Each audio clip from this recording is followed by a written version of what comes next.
6 months ago, I decided to launch a new business, and it's been a really rewarding, but also very challenging time. I realized a few weeks ago, I was feeling pretty demotivated, very unfocused, so I did something I have never done. I took myself on a creative retreat.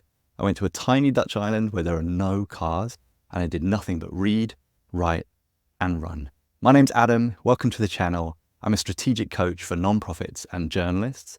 And while I was on the island, I used a technique that I use with my clients called a self-retrospective, where we look at what's working, what's not, and use that to devise our future plans. In this video, I'm going to share with you what I learned on the island and how it's fundamentally going to change my business.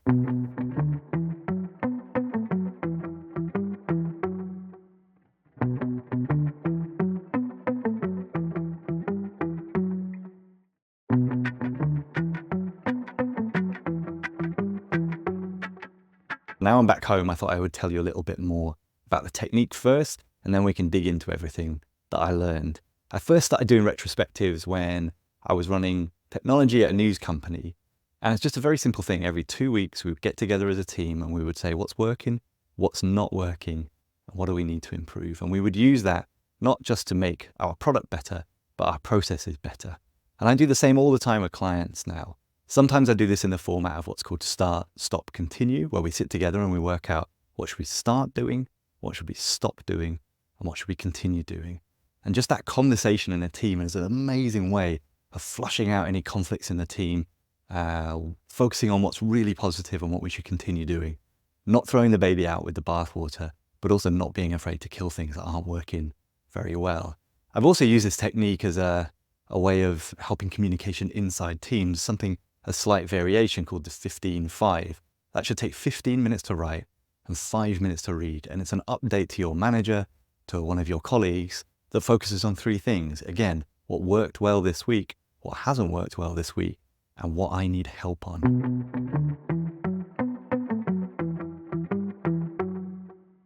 So I'm back at my desk. I've got my notes here from everything I took while I was on the island, and I'm going to start off by talking about what worked in the business in the last 6 months. And the first thing is the launch of the new identity. I created a new identity for the business. It's called Evenly Distributed. I was moving away from just being a freelancer and not really advertising my services. So I went from that to having a full-blown identity, website, visual branding and everything. And I have to say I'm super proud. I got great feedback for this. I think it positioned me really well. I basically got nothing but praise, and I would do it again in terms of I would spend the amount of time and also money that I spent working on the tone, the voice, the brand promises, all of the visual identity work. I think I've got something now that I can sort of flex and change as I need to, but is also going to grow with me as the business grows and inevitably changes. The second thing that worked is, I think, the coaching. I've continued to do the coaching that I was doing last year, but I've been evolving my practice. I've had really good feedback from the people I've been working for and with this year. And I have to say, I've been really, really excited about the variety of coaching that I'm now doing. I've been helping organizations to develop products. I've been working on a 3-year strategy with another organization. For another, we're building a fundraising strategy.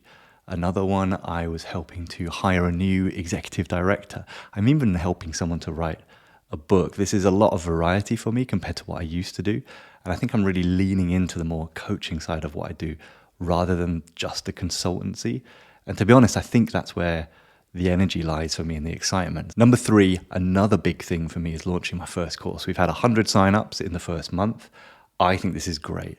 The course launch was really mostly about writing a course for the first time, working on the technology to launch it, how to promote it, all of that kind of stuff. So it's been a real learning cycle. Is there stuff I can improve with the course? Definitely. Do I think I've reached everyone who could benefit from this course? No. Do I need to improve a lot of things if I really want to turn this into a, passive income stream or a revenue generator for me in the long term? Absolutely. But I'm excited about taking on those challenges. And I'm really happy that I just put something out into the world, even if I'm not 100% happy with it. So number 4 is life balance. I'm working 25 hours a week. That's enough to get me the money to pay the bills, to support the family, but also gives me a lot of time to spend with my son, to do creative work. I launched half of a new album this year, and I'll continue to launch the rest of the tracks next year. I've started to read more often. I've been starting to go out now that my kid is a little bit older. We can leave him with the grandma or whatever. And so this is working just really nicely. I don't have a huge crunch on my time. I'm not working 80-hour weeks like I used to. I'm not traveling all over the place. So I think I can be really proud that whilst launching a new business, I've managed to maintain something that I fought really hard for, which is balance and flexibility.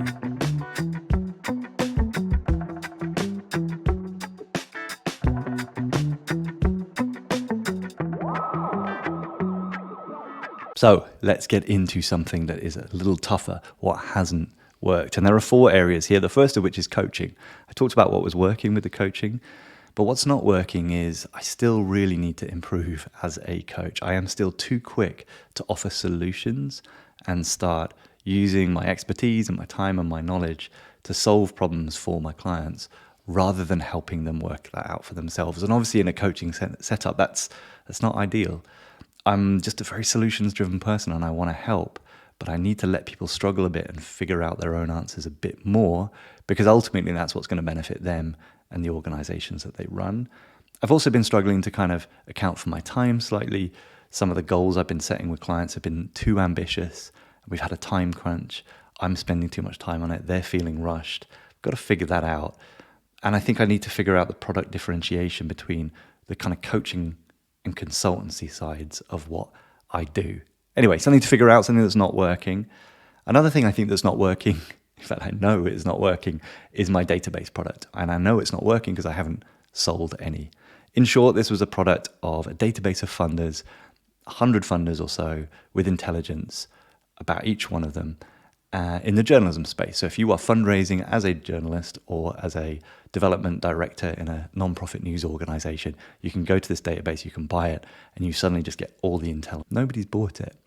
I think that's partly because of price point. And I've talked to people and they think it might be cheaper or it could be cheaper. But I think reality is it's a niche of a niche of a niche. Many people have this database already, have their own version of the database, and they just don't see the value in buying one from scratch. So yeah, it's just probably a product market fit. It's been a useful exercise in launching it. I have invested quite a bit of money to get it up to this point, and time, I guess, more than anything. So I have a real decision to make. Is this a keep or kill? I'm not totally sure yet. The third thing, and this is maybe related to the database, and maybe related to the database's lack of success, is social media. I think if you build a product like that, you need to be on social media very actively selling it so you can reach out to people who don't know who you are outside of your immediate circle. I haven't been comfortable doing that. I'm just not loving being on social media. It gives me quite a lot of anxiety, to be honest. I find it a real sort of time sink. And honestly, it's not really paid off for me this year. Even when I've gone big on it for a few weeks to try and drive traffic, it's not really converting. So kind of what's the point, you know? I think where the real successes have been for me has been peer-to-peer conversations, like one-on-one chats. Being featured in newsletters has been huge. That's driven most of the signups for the courses. So I should focus more on these strategic interventions in the space and working like this rather than scattergun social media, which I think doesn't convert and takes a lot of energy from me. And talking of energy, I suppose the fourth thing that I need to improve is, well, it's not purpose, but it's related to purpose. I've been feeling quite like my business doesn't have enough of a purpose, that the promise is not consolidated enough, but fundamentally that I'm not doing enough. And I think this is one of mindset more than anything. This is about improving the way I think about the work that I'm doing.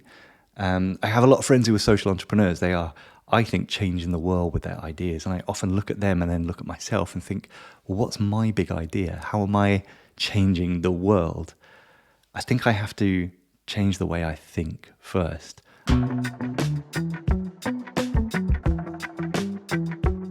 All right, so we've done what's working, what's not working. I think the first real lesson for me is that the one-on-one work that I do, that's where the real value is, and that's where that energy is. And I think it's working to an extent, but I need to distill the proposition better. As I said before, there's a little bit of a mix-up with the coaching and the co-design that I do. One is where I'm supporting people to come up with their own solutions. The second is which I'm working very closely with them as almost part of the team to co-design those solutions. I think I need two separate propositions here, two separate price points, timelines. And I need to divide a line very clearly, because if I stray into co-design from the coaching side, it actually undermines the value and the outcome of the coaching. So it's a subtle differentiation and one that I'm working through, but one I think that I need to really improve on in the next 6 months, and one that I'm looking forward to doing. I need to improve my own coaching practice, so I'm doing a lot of reading around that as well, and I'm excited just to get better as a coach and to be able to support my clients in a better way. Second big lesson for me, thing that needs to improve, is that mass market products, for me, don't work. I don't think they work for anyone unless you already have an audience and visibility, or you're willing to invest a lot of time in social media on this stuff. And frankly, I'm just not. So I have my coaching here, which is, very high touch, very one-on-one, very personal, direct access to my expertise and knowledge. And then I launched something like a database, which is the absolute opposite of that. It's completely cleansed of any personality or support. It's just columns and rows and numbers and data. And that hasn't worked. So that has to change. And I think if I launch new products later in the year, they need to be closer to coaching than they are digital products. So I need to think about cohort-based courses. I need to think about webinars, things that are like coaching, but just allow me to reach a few more people, maybe at a lower price point. The next thing that I'm going to improve upon is thinking about community rather than social. I have a couple of really cool ideas for community things that I think I can pull together a community of amazing coaches and other people doing support work in this space. So I'm going to try and build more of a community, more of a brain trust, I guess, also to support my business. I want to find people who started doing what I am now doing 5 years ago and are really successful. I want to learn from them. I don't have anyone mentoring me. If you want to be that person, just let me know.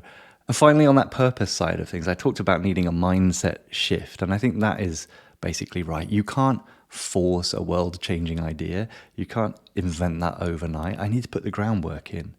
I think that starts by realizing that what I'm doing is purposeful and valuable. I'm supporting, at the minute, 8 organizations, all of whom are changing the world in various different ways, who are engaging with communities in exciting ways.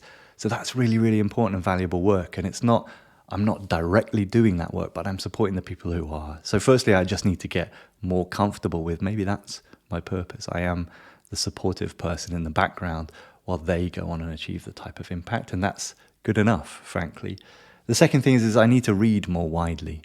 I need to start thinking beyond journalism and the areas of expertise that I know, and start looking into other areas and start absorbing world-changing ideas from climate activists, from people working in differentiated new forms of politics. These all have really exciting ideas, and I need to think about how I can leverage those ideas, ingest those ideas, and then maybe my world-changing idea will come.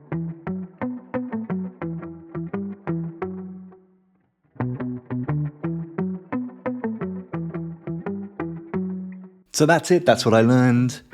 That's what worked, what didn't work, and what I'm going to improve in the next 6 months of my business. There were 3 really big takeaways for me from that week that I just spent on the tiny Dutch island with no cars. The first is this retrospective process is just so valuable. I don't do this enough in my own business, even though I do it with clients all the time.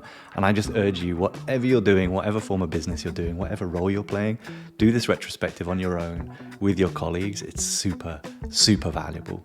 The second thing I learned is that a change is as good as a rest. Even though I went to the island and I was reading and writing and running, I was basically working. I was thinking about the business, but just doing this in a different context, different situation, different timings.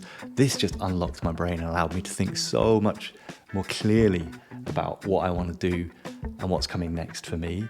And the third thing is you really need to value what you have at home. I would not have been able to do this without my incredibly patient and supportive partner who wrangled her job and our 2-year-old at the same time. And I'm deeply thankful for that. And I was just so happy to come home to them both, spend time this weekend with my boy and with her, eating together, playing football in the garden, doing that kind of fun, basic, simple stuff. And now it's Monday. I'm feeling energized, ready for the week and ready for the next half of the year. Thanks for watching, like, subscribe, and I'll see you next week.